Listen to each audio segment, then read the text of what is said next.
If you think you know how this ends, stay tuned. What happens when the people who raised you decide humiliation is the only language you deserve? Naples wasn't Florence. The air smelled of fried dough and salt, not wedding roses and champagne. I stood on the curb with my suitcase, wearing a pale silk dress meant for photographs that would never exist.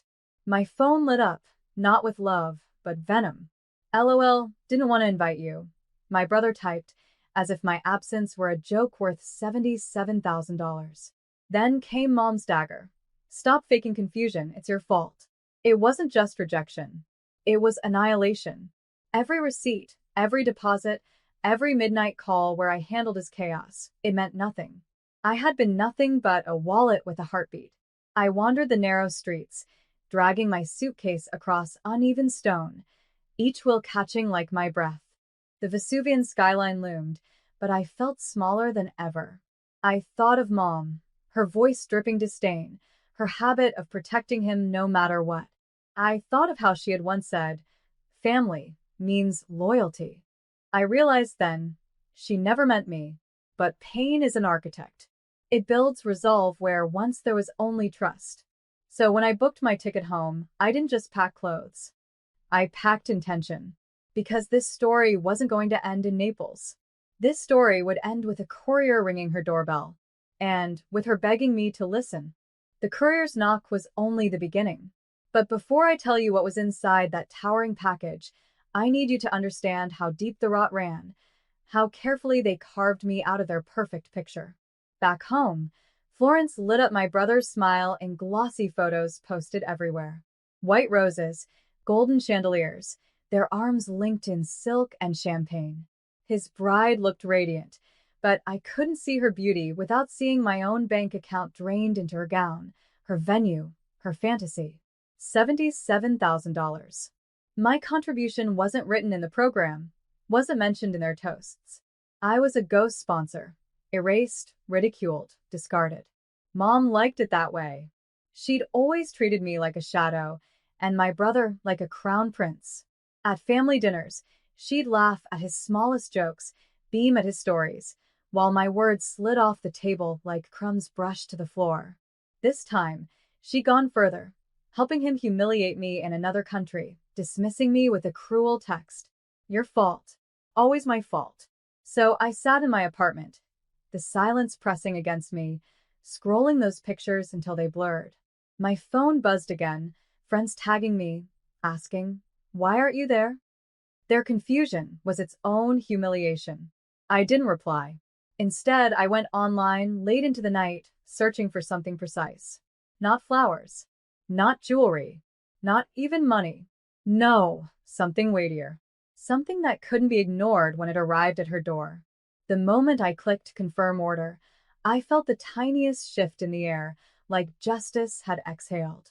Because for once, it wouldn't be my fault. It would be hers. The courier called to confirm delivery. 4 feet tall, wrapped in plain brown, impossible to miss. I pictured Mom standing at the door in her pressed cardigan, feigning surprise like she always did when the world didn't bend to her. But this time, it wouldn't be roses or wine she could parade around the neighborhood.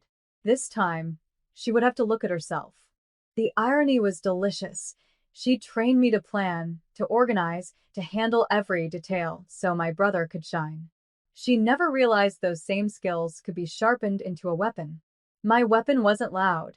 It was elegant, quiet, undeniable. I remembered Florence again, the fairy lights I paid for dangling above heads that turned their backs on me.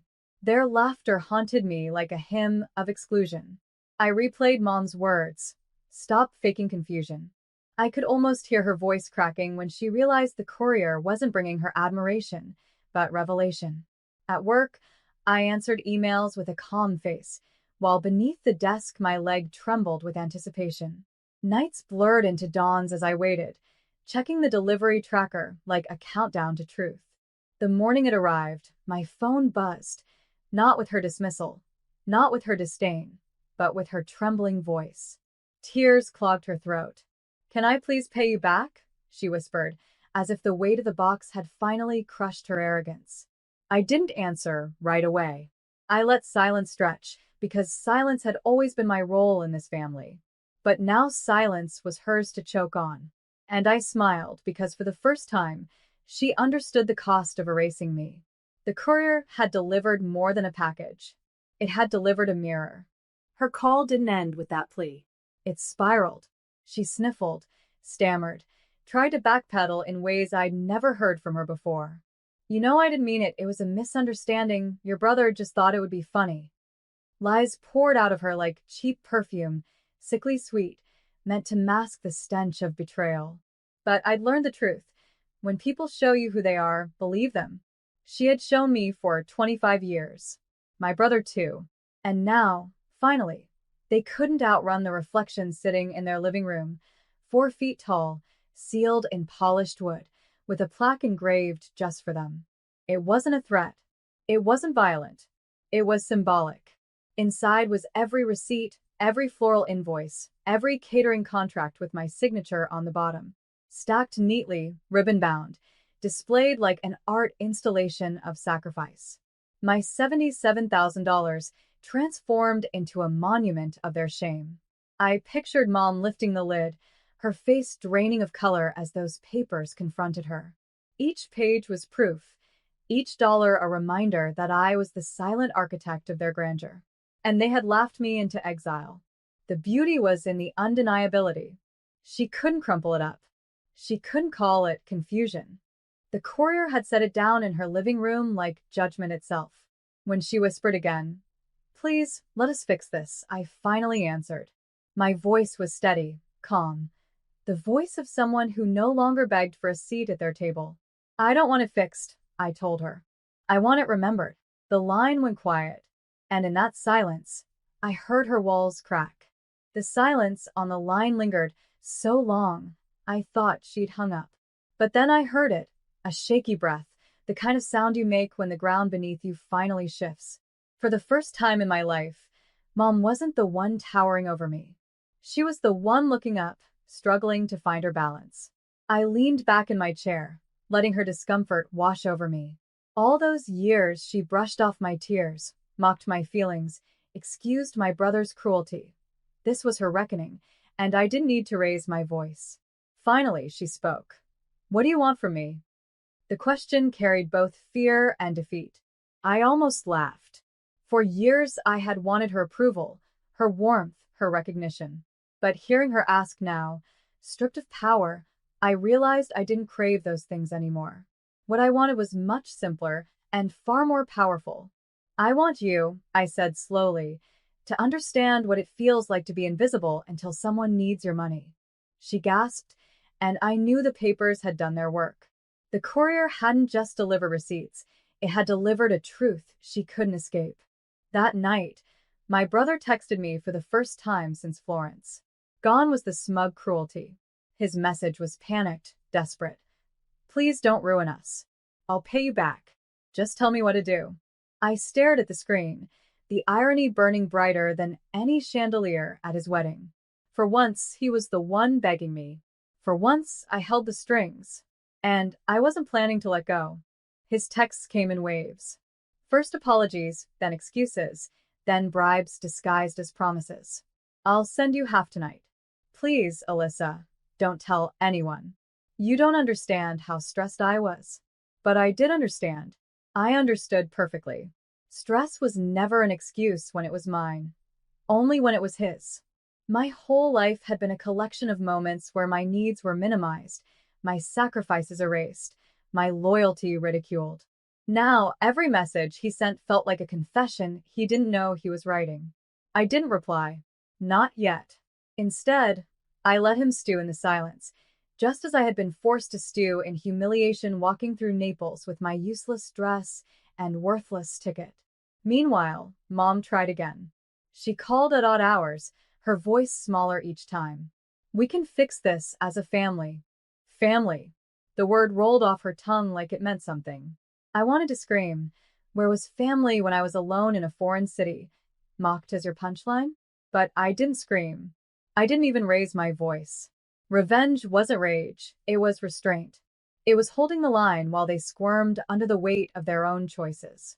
I printed out one of the photos from Florence, my brother beaming under the lights I paid for. I slid it into a frame, but instead of glass, I covered it with the receipt total, $77,000. Then I mailed it back to him. 2 days later, another text lit up my phone. This one wasn't arrogant. It was broken. You win. Just tell me how. And that was the moment I knew the balance had shifted forever. I let his last text sit untouched for hours. The words glared from my screen, stripped of his usual cruelty. You win. Just tell me how. It was almost poetic, watching the man who once smirked at my humiliation now typing in desperation, unsure of his footing without me propping him up. When I finally replied, my message was short. Start by admitting the truth. Out loud. To everyone. I didn't ask for repayment, not yet. Money could be transferred in seconds, but acknowledgement? That was priceless. He tried to negotiate, begged me to keep it private. But I'd already learned the lesson. Silence protects abusers. This time, silence belonged to me. That evening I saw it. A post on his social media, shaky, rushed, but visible to every friend, every relative, every guest who had toasted beneath my fairy lights. He wrote about my contribution, about my exile in Naples, about the cruelty disguised as a prank. And at the bottom, I don't deserve her forgiveness, but I will pay her back every pity, shame. For once, the spotlight he adored turned harsh, exposing instead of flattering. Mom called again, but not to scold. Her voice cracked with something I'd never heard before, something like respect. She whispered, I don't know how to face you. I answered simply, you don't. Not yet. And in that pause, I felt the years of imbalance start to level. Not through shouting, not through revenge soaked in rage, but through truth that could no longer be buried. For the first time, I wasn't invisible. I was undeniable. The repayment came, but not the way they expected. My brother transferred the $77,000 in full, every cent arriving in my account like a confession written in numbers. But the money wasn't the victory. It was just proof. Proof that he could no longer erase me. What mattered more was the shift that followed. Family friends who once looked through me began calling, apologizing for not knowing, for not seeing. Invitations arrived addressed to me directly, not +1, if convenient. The spotlight that once blinded me now felt warm, steady, my own. And Mom, oh Mom. She didn't bark commands anymore.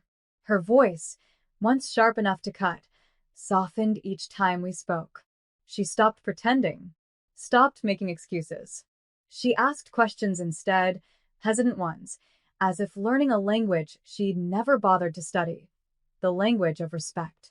But here's the secret I never told them. I didn't want their money. I didn't even want their approval. I wanted my power back. The power they tried to strip from me with every smirk, every shrug, every cruel dismissal. And when I stood alone in Naples, humiliated, that power was born. So when my brother begged for forgiveness, I didn't grant it. I didn't need to. Forgiveness implies debt, and I was no longer in deficit. I had collected my due. My justice wasn't in vengeance. It was in peace. In knowing they would never again laugh at my expense without remembering the courier's knock, the towering package, the mirror of their shame. I closed my eyes, exhaled, and smiled. Not the smile of someone erased, but of someone rewritten. My story was finally